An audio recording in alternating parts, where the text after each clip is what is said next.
박흥식 권사님 기도 인도하십니다. 함께 기도드리겠습니다.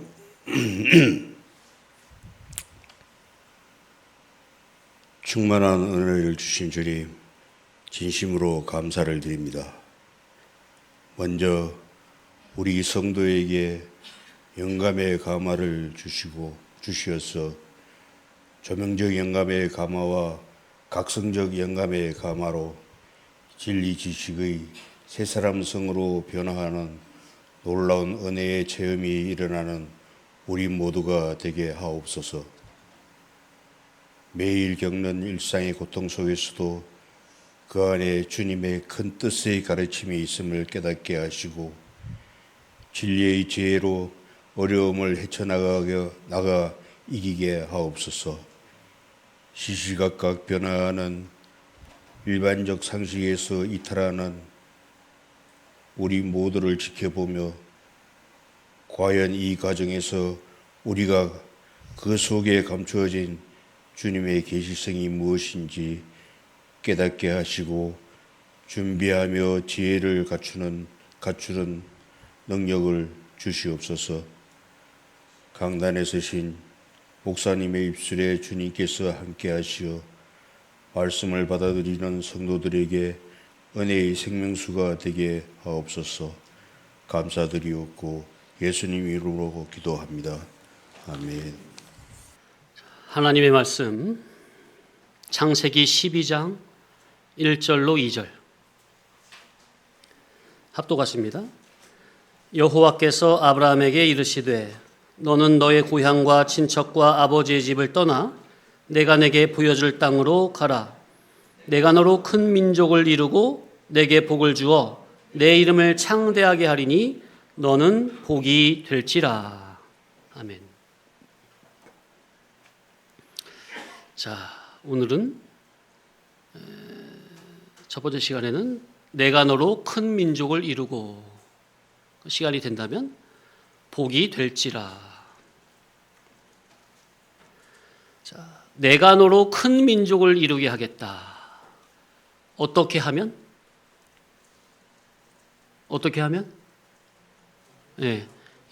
고향, 친척, 아버지의 집을 떠나 하나님이 명하신 곳으로 가면, 그죠? 그러면 내가 너로 큰 민족을 이루고. 자, 여기서 큰 민족을 이룬다는 말은 단순히 숫자적으로 후손들의 인구가 많은 것을 의미하는 게 아닌 영적으로 위대한 민족을 이루는 것을 의미합니다. 자, 큰 민족은 뭐라고요?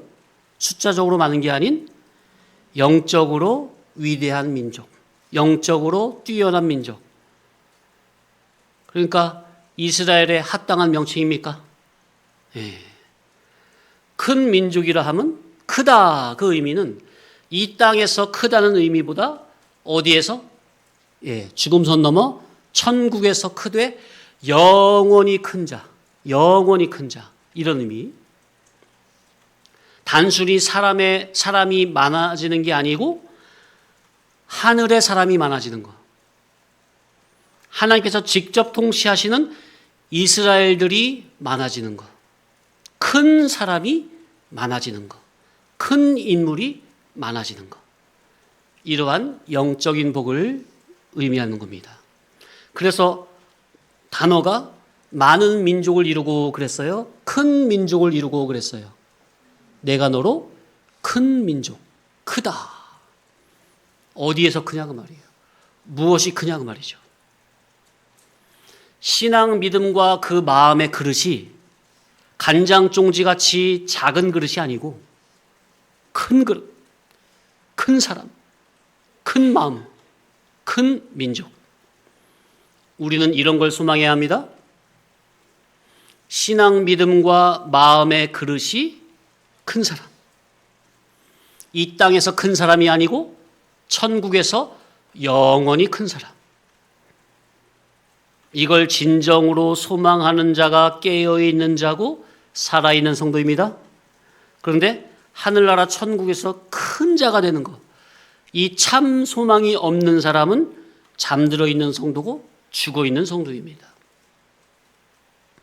그런데 가만 보면 오늘날 교회들이 세상에서 예수님 덕에 크게 되고자 하는 마음은 있는데, 예수님 덕에 세상에서 잘 되어 보고자 하는 마음은 있는데, 죽음선 넘어 천국에서 큰 자, 영광자가 되는 것은 별로 마음에 와닿지도 않고, 그래서 영구한 소망을 갖지 못하고 있는 것이 실정입니다. 왜 그럴까요? 교회 교훈에서, 그죠? 가장 중요한 건 이거예요. 교회 교훈. 교회 교훈에서 천국에서 큰 자가 되는 참 소망에 관한 설교를 안 하고 못 들으니까. 교회에서 천국 소망에 대한 바른 가르침을 받지 못하는데 어떻게 성도가 천국에 관한 실질적인 준비를 하겠어요? 천국에서 큰 자, 믿음의 장자가 되어야 한다는 바른 믿음에 관한 교훈을 못 깨닫는데 어떻게 성도 스스로 천국에서 큰 자가 될 것을 바라고 소망하겠느냐 그 말이에요. 그러니 교회 강대상에서 선포되는 교훈의 질이 얼마나 중요한지. 하나님께서는 아브라함이 하나님을, 곧 당신의 인격에서 나온 말씀을 그저 전적으로 100% 신뢰함으로, 아브라함은 뭘 100% 어떻게 했다고요? 하나님의 인격에서 나오는 언약의 말씀을 100% 신뢰했어요. 그리고 그분의 말씀의 인도에 순종하기만 하면, 그 순종은 뭐죠? 자기가 나고 자람으로 터가 굳어지고 인정정실로 끈끈하게 연결되어 있는 그의 고향과 친척과 아버지의 집을 떠나면 그 보상으로 오히려 영원 무궁히 큰 사람으로, 큰 민족으로 이루어 주시겠다는 겁니다. 우리는 성경 역사를 알고 있죠? 아브라함 그 뒤에 어떻게 됐는지, 아브라함을 통해서 이삭과 야곱, 이스라엘이 어떻게 됐는지. 그게 누구로부터 시작된 거예요? 아브라함의 순종부터. 이야, 이걸 달리 말씀드리면, 네가 큰 민족을 이루려면, 곧 영적으로 훌륭한 민족의 아버지가 되려면, 이스라엘의 우두머리, 근원이 되려면 어디는 반드시 떠나야 한다는 거예요? 본토, 곧 우상을 숭배하는 자리와 물질이 기준이 된 자리와 친척, 곧 인정성실과 혈육의 정으로 끈끈하게 연결되어 있는 자리와 아버지의 집, 곧 비진리로 양육하고 가르치는 그런 자리라고 하는 고향과 친척과 아버지의 집은 날마다 반드시 떠나야 한다는 겁니다. 어떻게 성도님들은 날마다 나와 연결되어 있는 고향과 친척과 아버지의 집을 날마다 믿음으로 떠나고 계십니까? 우리가 거룩하신 하나님을 바르게 섬기려면 죄악된 자리는 떠나 거룩하게 구별된 자리에서 하나님을 섬겨야 한다는 겁니다. 그런데 아브라함의 조카 롯은 오히려 아브라함과는 정반대의 선택을 해버림으로 천추만대 씻을 수 없는 수치와 오명을 남기게 되었습니다. 아브라함의 목자와 롯의 목자가 서로 다툴 때 아브라함이 먼저 찾아가서 그러죠. 네가 우하면 나는 좌하고 네가 좌하면 나는 우하리라. 먼저 양보를 했으면 조카 롯 입장에서 어떻게 해야 되겠습니까? 눈에 보이는 것을 탐하여 선택할 것이 아니라, 아유 삼촌, 제가 잘못했습니다. 제가 삼촌을 떠나서 어디로 가오리까? 진리를 떠나서 어디를 간들 무슨 낙이 있으오리까? 하며 삼촌을 붙잡았어야 되지 않겠습니까? 그런데 롯은 어떻게 했어요? 야, 드디어 기회가 왔구나. 이제야 삼촌 그늘에서 떠나 내 마음대로 신나게 살아볼 수 있겠다. 기회는 바로 이때다. 하며 눈을 들어 요단들을 바라보니 죄악의 도시인 소돔과 고모라 온 땅에 물이 넉넉하니 마치 여호와의 동산 같고 애굽 땅과 같이 보여 진리의 선지자, 유일한 선지자 아브라함을 버리고, 진리를 버리고, 자기를 살려주는 유일한 선지자의 말씀을 버리고 세상을 선택하여 떠나갔습니다. 그 결과 어떻게 됐어요?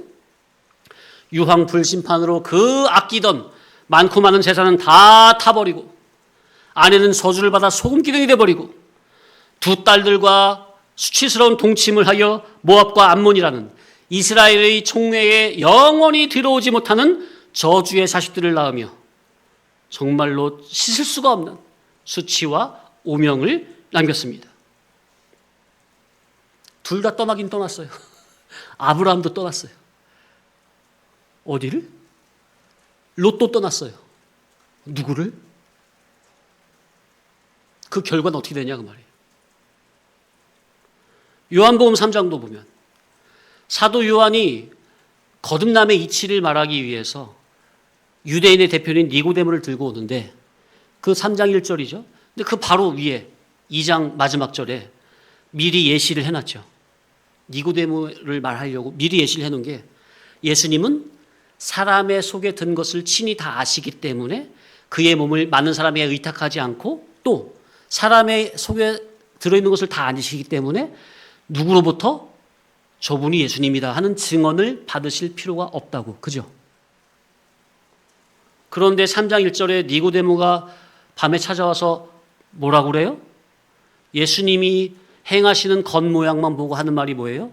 야, 내가 보니까 예수님 당신은 하나님께로부터 온 선생님이다 하고 증언을 합니까? 그 바로 앞절에는 뭐라고 되어 있다고요? 예수님은 누구의 증언도 받으실 필요가 없다고 하는데, 유대인의 대표, 관원, 으뜸 중에 으뜸인 니고데모가 와가지고 예수님 당신은 이런 사람입니다 하고 증언을 하는 거예요. 자, 그러니까 인간 중에 최고 인간인 니고데모가 예수님을 증언한다면 과연 그 증언이 예수님을 바르게 증언하는 참 증언이 되는 겁니까?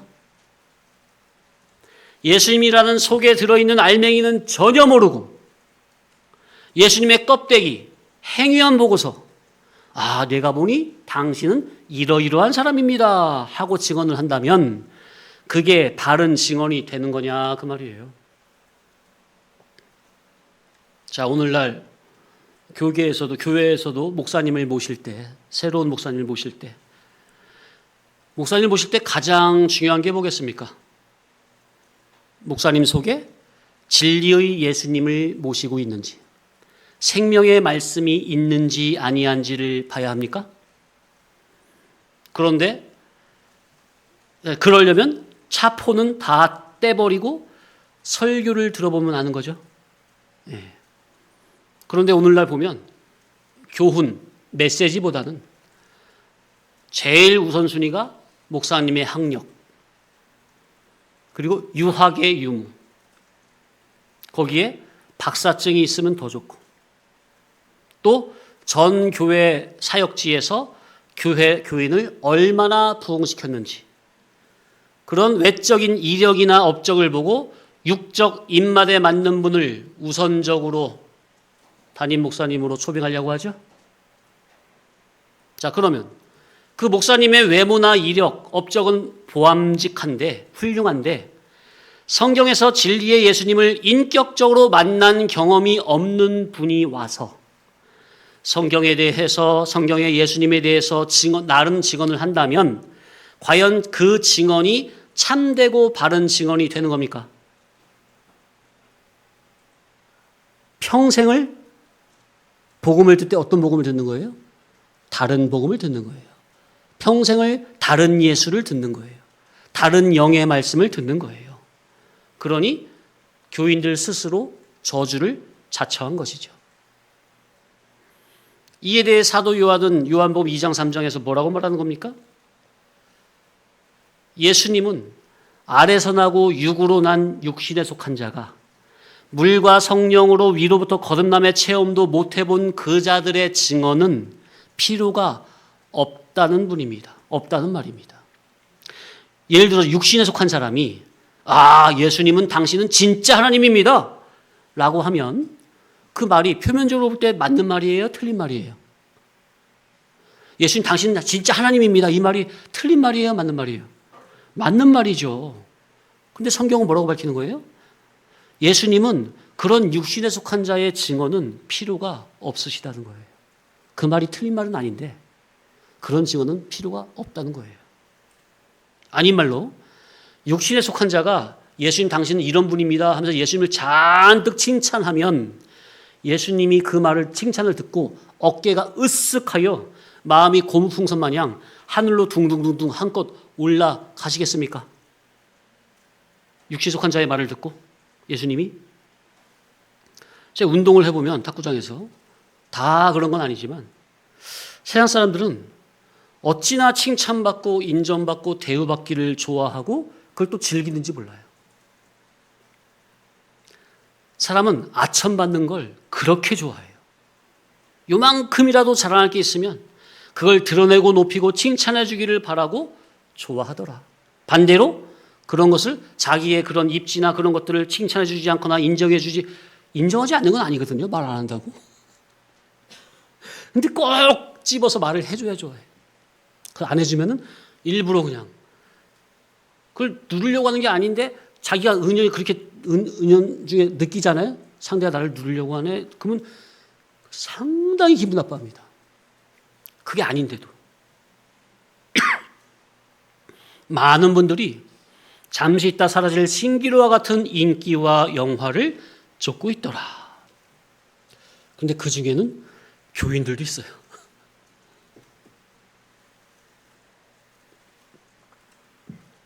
얼마나 불쌍한지.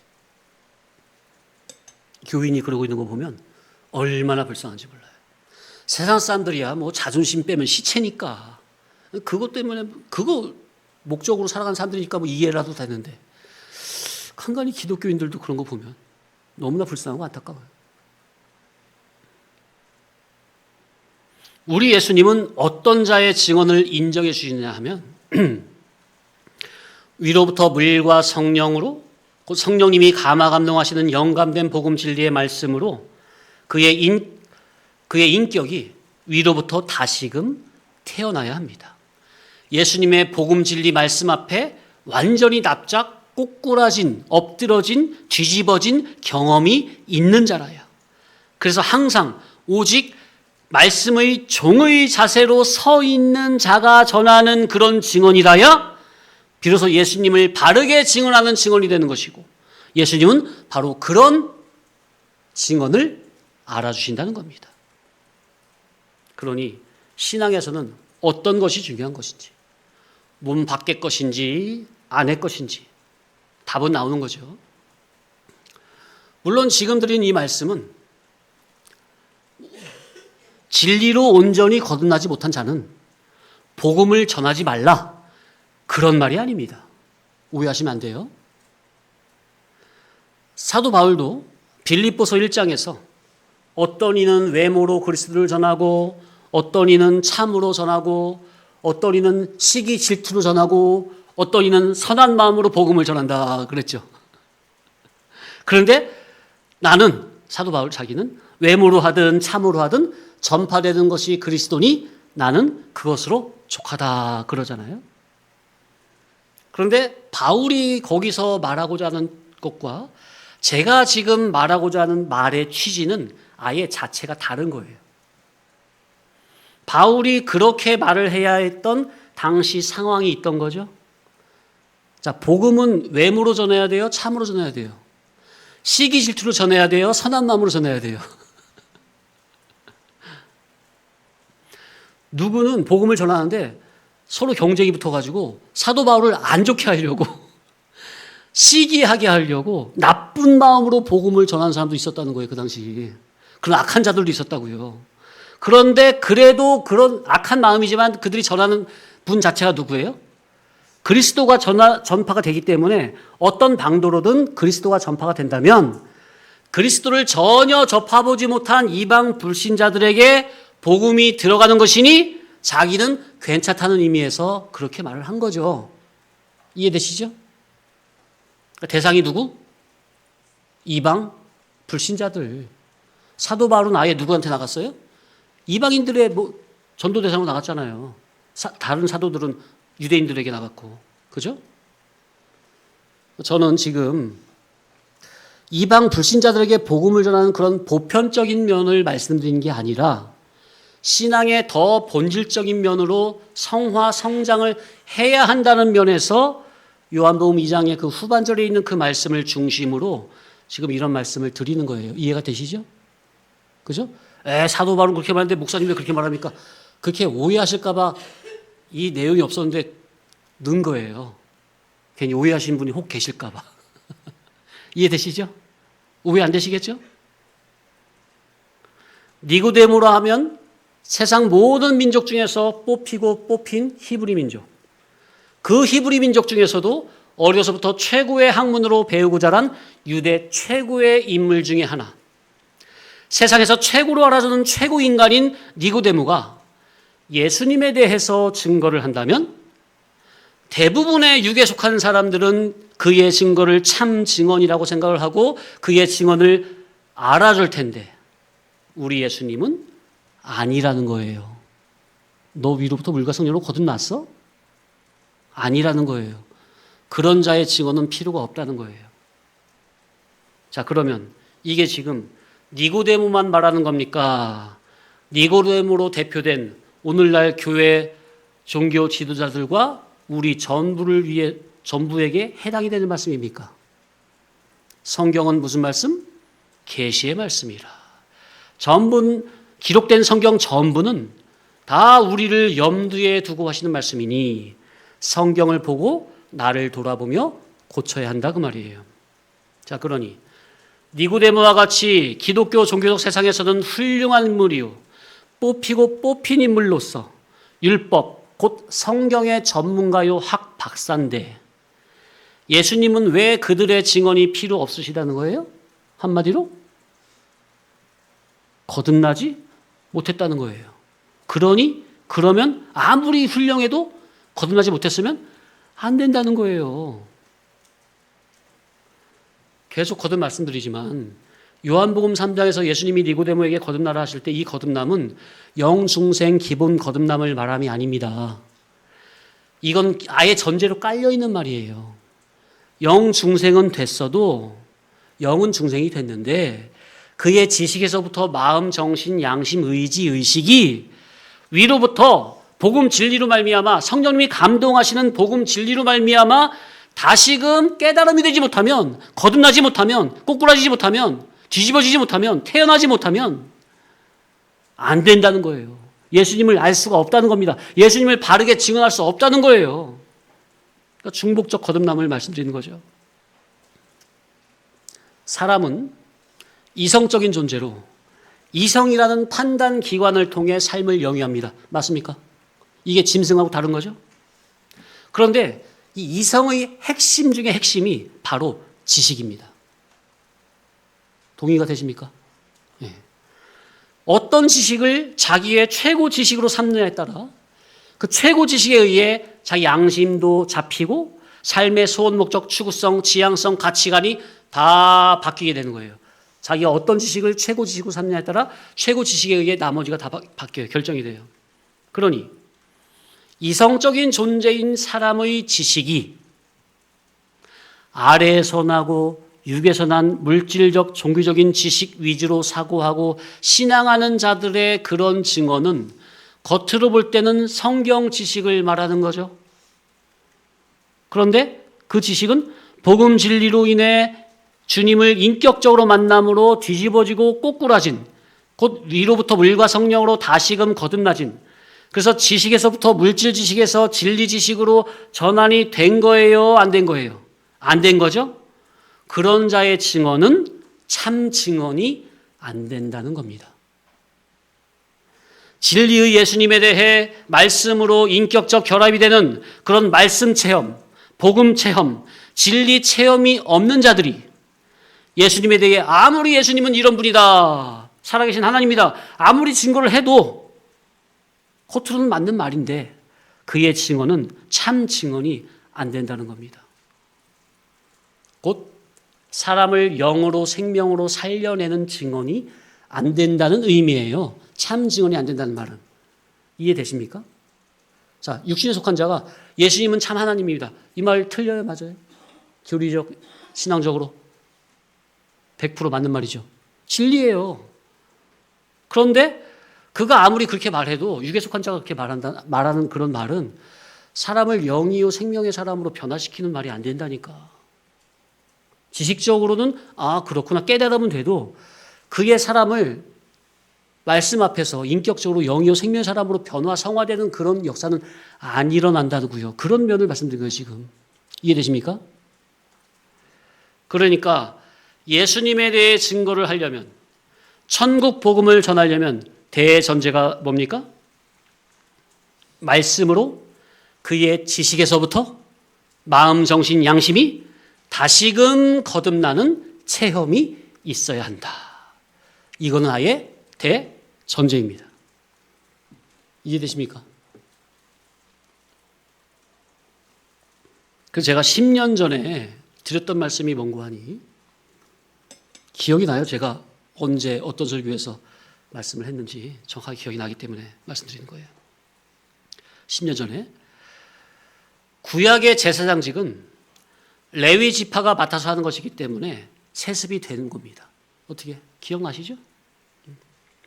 그러나 선지자는 세습으로 이어지는 게 아니라 성령 하나님께서 위로부터 직접 기름 부음이 되어야만 선지자가 되는 겁니다. 기억나시죠? 오늘날도 교회에서 어려서부터 신앙교육을 잘 배우고 또 본인도 하나님의 뜻을 찾고 수종하고 순종코자 하는 마음으로 어려서부터 성실히 교육을 받았다면 제사장직은 맡을 수가 있습니다. 그거는 인간이 최대한으로 준비를 해야 하는 겁니다. 그런데 그것조차 게으르고 나태하고 기본적인 사명이나 소명도 없이 하는 자들도 있긴 있거든요. 근데 그건 완전히 낙제점이고 제사장직이라도 본인이 하나님의 뜻에 수종하고 순종하고자 하는 마음으로 성실하고 정직하게 잘 가르침을 받아서 일단 지식이 기존의 물질 지식에서 진리 지식으로 지식의 전환이 되었다면 제가 볼 때는 기본적으로 제사장직에 수종을 들 수가 있다는 것. 이것도 어려운 부분이지만 그러나 이 부분은 인간이 최대한으로 해야 할 부분입니다. 그러니 필요하지만 충분한 것은 아니죠. 주님의 일에 온전한 수종이 되려면 이게 다가 아니니 곧 위로부터 성령님의 영감된 복음 진리로 인한 기름 부음의 역사, 기름 부음의 체험이 있어야 합니다. 그래서 말씀, 복음으로 인한 은혜 체험이 있어야 합니다. 그래야 신적 소명을 가지고 위로부터 거듭난 새 마음과 새 정신으로 주님의 일에 수종을 들 수가 있습니다. 바로 이게 구약으로 말하면 선지자적인 소명을 받는 겁니다. 그렇게 되면 주님의 피로 세운 교회를 겸손히 수종들며 섬길 수가 있습니다. 이거는 필수 조건입니다. 그러나 이는 필수 조건이긴 하지만 이는 인간 자기에게 있는 게 아니고 성령님의 역사에 달린 것이니 제사장직으로 수종을 들고자 하는 분들이라면 성실하게 말씀과 기도로 훈련을 받으면서 언젠가 어느 시 어느 때에 위로부터 성령님의 기름 부음의 역사가 입혀지기를 간절히 사모함으로 구해야 한다는 것입니다. 그러니 계속 말씀드리는 거지만 창세기 1장의 첫째 날에 빛이 있으라 하는 사건이 바로 내 심령 속에서 벌어져야 합니다. 성령님의 감화감동하시는 조명하심의 역사가 내 속에 비춰져야 합니다. 그래야 성문 계시 안에 감추인 복음 진리가 깨달아집니다. 그래야 둘째 날 궁창 위의 물과 아랫물로 곧 지식이 갈라짐으로 진리 지식과 세속 지식의 분별이 명확하게 되는 것이요. 세 번째 날에 완전히 깨달음이 위로 솟구쳐 육지로 땅으로 올라오면 세상이라는 바다는 한쪽으로 완전히 처박혀버리고 그럼 올라온 땅에서 복음 진리의 깨달음이 내 마음밭에 뿌리를 내어 열매를 맺게 되는 것입니다. 성령님이 감화 감동하시는 복음 진리로 말미암아 내 속에서 이러한 생명력 있는 내적, 영적, 인격적인 역사를 반드시 맛봐야 합니다. 그래서 설교는 뭐냐면은 주중에 이렇게 주님과 인격적 결합이 된 것, 맛을 본 것을 성도들에게 같이 전하는 거예요. 나누는 거예요. 그러니 하나님께서 아브라함에게 주신 복, 곧 내가 너로 큰 민족을 이루게 하겠다, 이 말씀은 단순히 숫자적인 양적인 말씀이 아니고 영적으로 위대한 하늘의 해와 달과 별과 같은 인물을 너를 통해서 내겠다는 말씀입니다. 실제로 그렇게 됐습니까? 네. 하나님의 말씀에 순종함으로 아브라함이 고향과 친척과 아버지의 집을 미련 없이 떠났더니 하나님께서 아브라함을 통해서 어떻게 역사를 하셨습니까? 첫째는 혈통적, 역사적으로 히브리 민족의 이스라엘 나라가 실제적으로 젖과 꿀이 흐르는 약속의 땅, 가나안 땅에 건설이 되었습니까? 두 번째로는 아브라함의 영적 후손인 영적 이스라엘, 오늘날 우리, 곧 예수 그리스도의 교회 성도들이 전 세계적으로 20에서 25% 정도를 차지하고 온 인류의 역사를 주도하게 되었습니다. 지금 숫자적으로도 그래요. 지구 인구의 20에서 25%가 기독교인입니다. 그 기독교인들이 인류 역사를 주도해가고 있어요. 하나님의 역사가 그래요, 항상. 이들이 다 누구의 후손이라고요? 믿음의 조상 아브라함의 영적인 후손들이라. 하나님이 아예 믿는 우리를 다 아브라함 밑에 넣어버렸다니까. 아브라함이 그래서 믿음의 조상이라니까요. 하나님께서 아브라함에게 내가 너로 큰 민족을 이루게 하겠다는 이 언약은 아브라함을 통해서 하늘의 해와 달과 별과 같은 영적으로 찬란하고 위대한 신앙인들을 하늘의 별처럼 무수하게 생겨지게 하겠다는 것입니다. 역사적으로 인류의 구원을 주도해갈 교회들이, 곧 예수 그리스도의 진리의 복음으로 음부의 권세를 이기는 교회들이 곧 영적 아브라함의 후손으로서 전 세계적으로 세워질 것을 미리 계시하신 복이 바로 내가 너로 큰 민족을 이루고. 아멘. 사모하시 바랍니다. 예, 잠시 쉬었다가.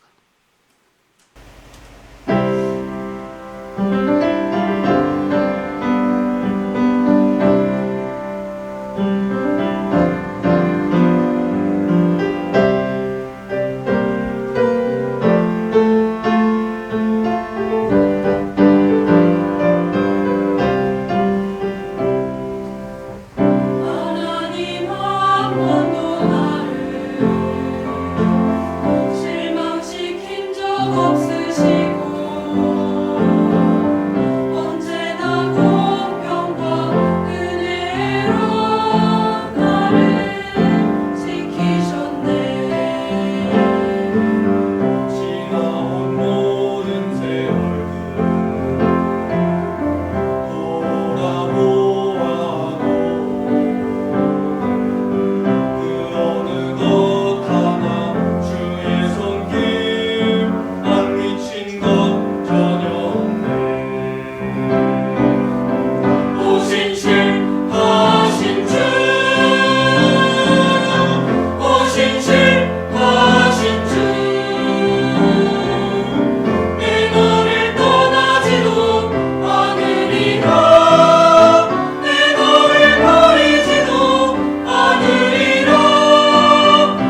창세기 12장 2절 합독하십니다. 내가 너로 큰 민족을 이루고 내게 복을 주어 내 이름을 창대하게 하리니 너는 복이 될지라. 아브라함은 유일한 복의 기관이 되었습니다. 자, 2절 하반절에 보면 너는 뭐가 될지라? 너는 복이 될지라. 전의 성경에는 뭐라고 기록되어 있는지 아십니까? 개역 한글 성경에는 너는 복의 근원이 될지라 이렇게 기록되어 있어요. 기억나시죠? 근데 원어를 보면 복이 될지라가 맞아요. 원어, 히브리 원어를 보면 복이 될지라가 맞아요. 잘 바꾼 거죠? 자, 그런데 의미적으로 보면 자, 아브라함으로부터 복이 흘러가기 때문에 그래서 그 전 성경에는 의역을 해서 복의 근원이 될지라 이렇게 한 건데, 그런데 복의 근원보다는 복의 기관, 복의 통로, 이게 더 적절할 것 같아요. 왜냐하면 복의 근원은 누구밖에 안 계시죠? 그리스도. 그리스도 예수님 한 분밖에 안 계시잖아요. 복의 근원은. 요한복음 1장 16절 제가 읽어드립니다. 우리가 다 그의 충만한 데서 받으니 은혜 위에 은혜로라. 은혜 위에 은혜. 위에 속한 은혜, 아래 속한 은혜. 아무튼 은혜. 은혜는 다 누구한테 받는다고요? 예, 그의 충만한 데서 받는다고 그랬어요. 이 그가 누구예요? 그리스도. 예수 그리스도. 그래서 복의 근원은 예수 그리스도. 한 분. 아멘. 예. 아브라함은 복의 근원이신 선제적 그리스도를 모신 자로 예수님의 복을 흘러가게 하는 복의 통로, 복의 기관, 예, 이렇게 보는 것이 적절하겠다. 자, 그러니 아브라함은 그 시대에 유일하게 선제적 그리스도의 복음을 받은 선지자로 누구든지 구원을 얻으려면 아브라함에게 그리스도의 천국 복음을 들어야 구원을 얻을 수가 있게 되고, 누구든지 그 아브라함에게 축복하면 자기가 복을 받고, 누구든지 그에게 저주하면 자기가 저주를 받습니다. 엄청난 복이죠. 참 아브라함 엄청난 사람이에요. 우리도 이렇게만 될 수 있다면. 그런데 성경은 그게 된다는 겁니다. 갈라디아서 3장 29절 읽어드립니다. 너희가 그리스도의 것이면 곧 아브라함의 자손이요 약속대로 유업을 이을 자니라. 아멘입니까? 너희가 그리스도의 것이면 곧 아브라함의 자손이요 약속대로 유업을 이을 자니라. 아멘. 우리는 그리스도의 것으로 다 아브라함의 후손입니까? 그럼 우리도 아브라함에게 임한 복이 우리에게도 임한다는 거예요. 유업으로 내려온다는 거예요.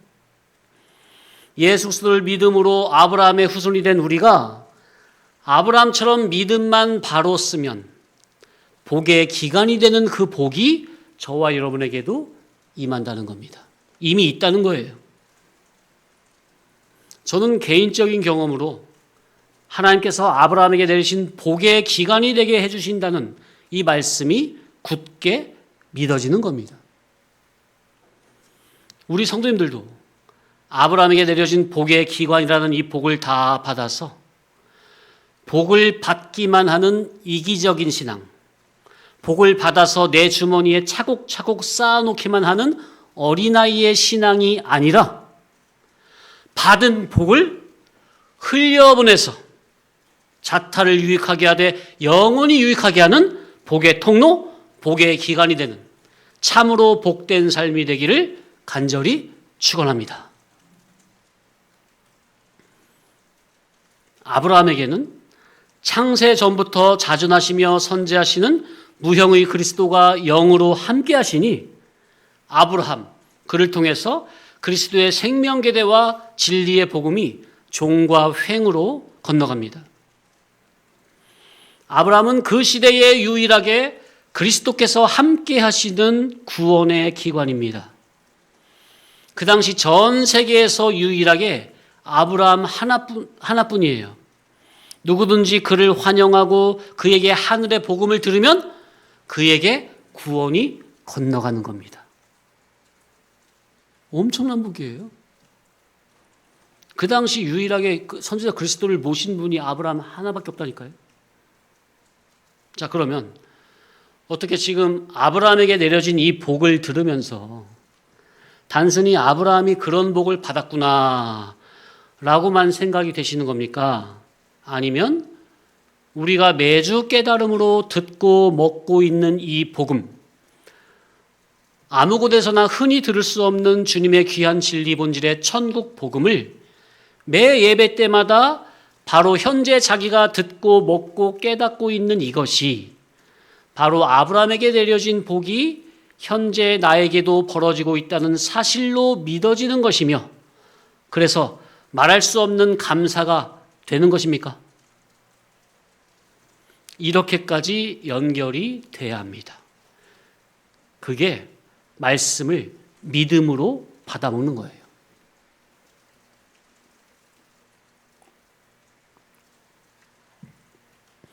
그런데 이게 그렇게 안 믿어지니 주님의 이 귀한 천국 복음을 그저 하찮은 음식으로 여기고 세상이 주격이 되고 위주가 된 속에서 교회는 그냥 주일에 한 번만 나와서 대충 말씀만 듣고 가는 종교인으로 살게 되는 겁니다.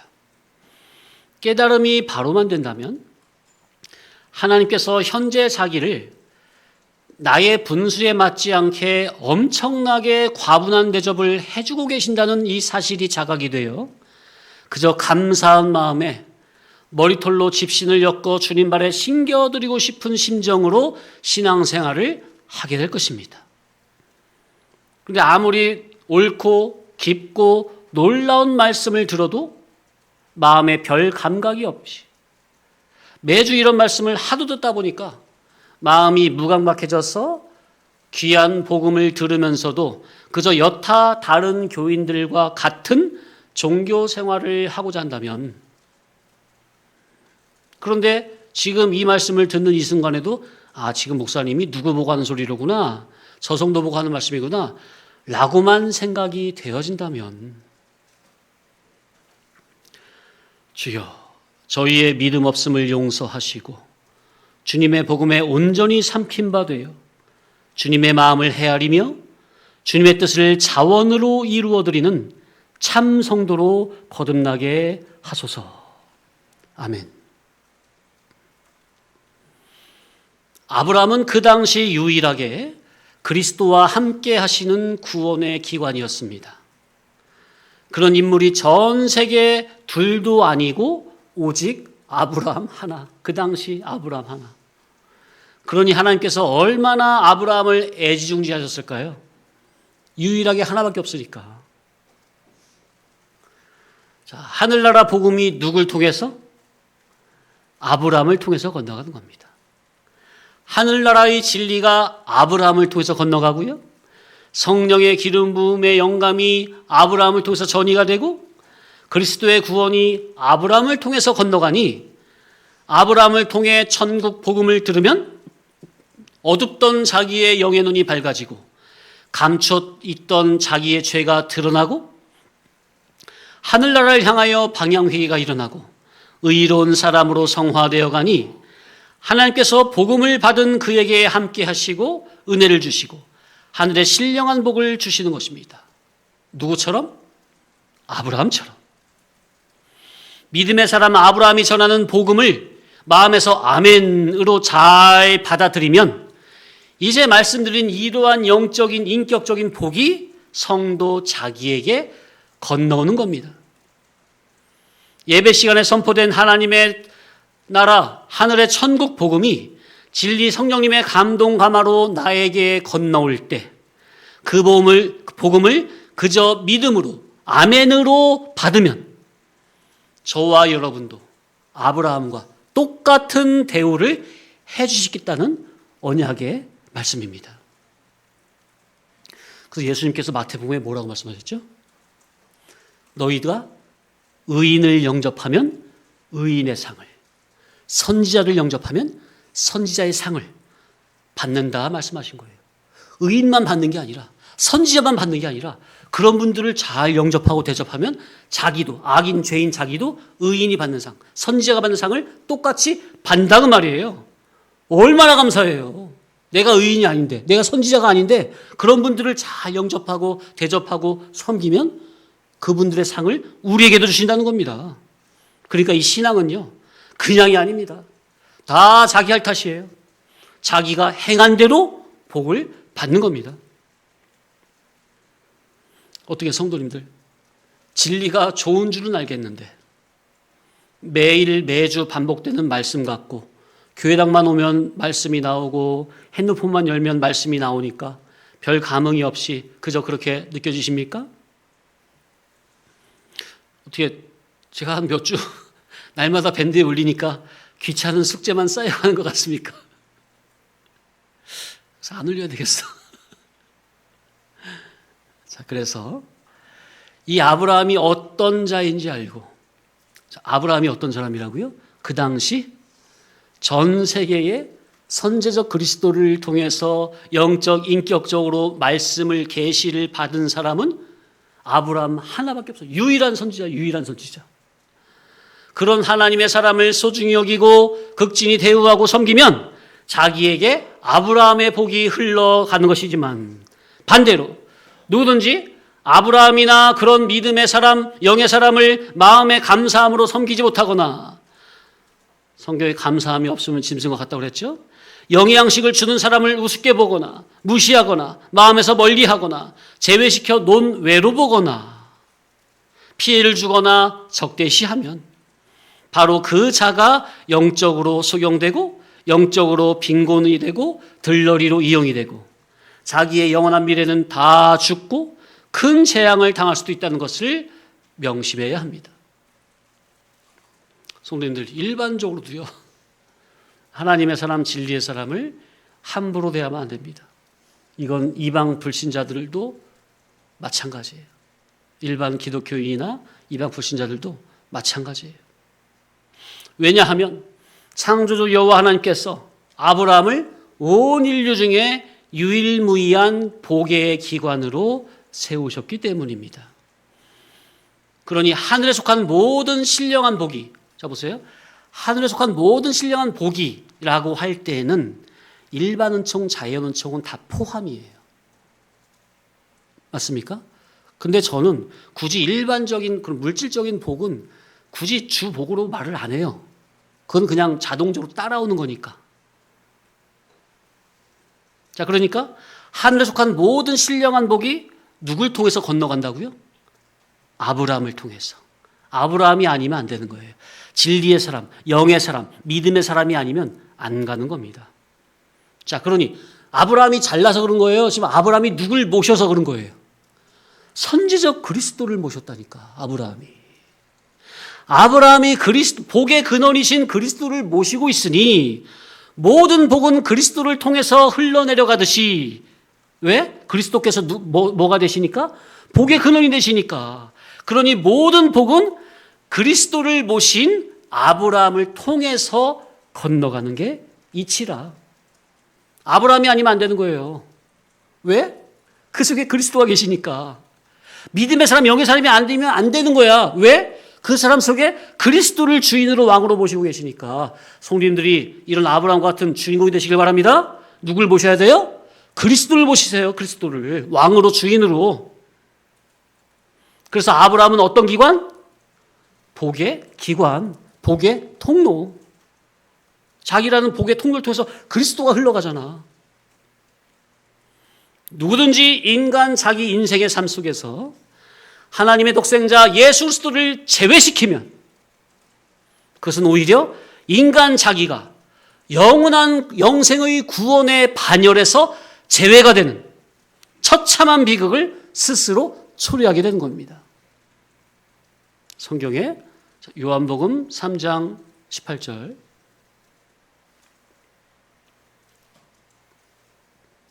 시작. 그를 믿는 자는 심판을 받지 아니하는 것이요 믿지 아니하는 자는 하나님의 독생자의 이름을 믿지 아니함으로 벌써 심판을 받은 것이니라. 이치가 정확하죠? 아브라함은 그 당시 유일하게 선지적 그리스도를 만나고 모신 유일한 선지자. 그러니 그 아브라함을 소외시키면 자기가 그리스도의 복에서 소외가 되는 거예요. 우리의 삶에서 예수님을 소외시키면 바로 그 자기가 구원의 반열에서 소외되는 겁니다. 그래서 아까 예배 전에 다말의 신앙에 대해서 우리가 상고를 했었죠? 다말은 유다의 집안에 멈춰지는 뭘 발견했다고요? 생명의 기대를 발견했어요. 그것을 얻기 위해서 비상수단을 쓴 거예요. 믿음을 쓴 거예요. 예수 그리스도는 하나님께서 이 세상에 보내시고 세우신 유일무이한 선민들의 왕, 큰 대선지자, 반석, 머릿돌, 성전, 중보 구속자, 근 대제사장, 화목제물이 되십니다. 그러니 인간 자기의 유일한 구원자이신 예수님을 제외시킨다면 자기가 바로 그 구원의 반열에서 제외가 되는, 떨어져 나가는 비극이 된다는 것. 그러므로 누구든지 예수 그리스도를 구주로 믿으면 그는 믿음의 조상인 누구의 후손? 아브라함의 후손이 되는 거예요. 아까 갈라디아서 3장 28절인가 9절 읽어봤잖아요. 하나님께서 아브라함에게 언약하신 약속대로 하늘의 유업을 이을 자요, 아브라함과 함께 복을 받을 자가 되는 겁니다. 이야, 누구든지 그리스도 예수를 믿으면 아브라함과 함께 하늘의 유업을 받을 자가 된다는 것. 예수 그리스도를 구주로 믿는 영적인 아브라함의 후손은 바로 우리는 하나님의 나라, 하늘나라, 신령 천국을 유업으로 상속받을 하나님의 자녀들입니다. 아브라함을 통해서 그의 후손이 하늘의 별처럼 번성하는 것 같이 그리스도의 구속을 통해서 하늘의 별처럼 빛나는 그의 백성들이 영광의 광채가 넘치는 하늘나라를 이루게 될 것입니다. 하늘나라는 광명한 나라입니다. 예수 그리스도를 통해서 영광을 입은 사람들이 하늘나라에 많고 많을수록 하늘나라는 더욱더 광명하고 찬란해지겠죠. 자, 그러니 믿음의 조상 아브라함과 같이 이 세상에서 오직 믿음으로 사는 자는 광명한 하늘나라, 영구한 도성, 더 나은 하늘, 신령 천국, 영원한 본향을 상속받아 영원무궁한 종기 영광으로 향락하며 실제적, 실효적으로 누릴 실질적, 실력적, 효력적 아들들이라는 겁니다. 아멘? 얼마나 감사합니까? 자, 그래서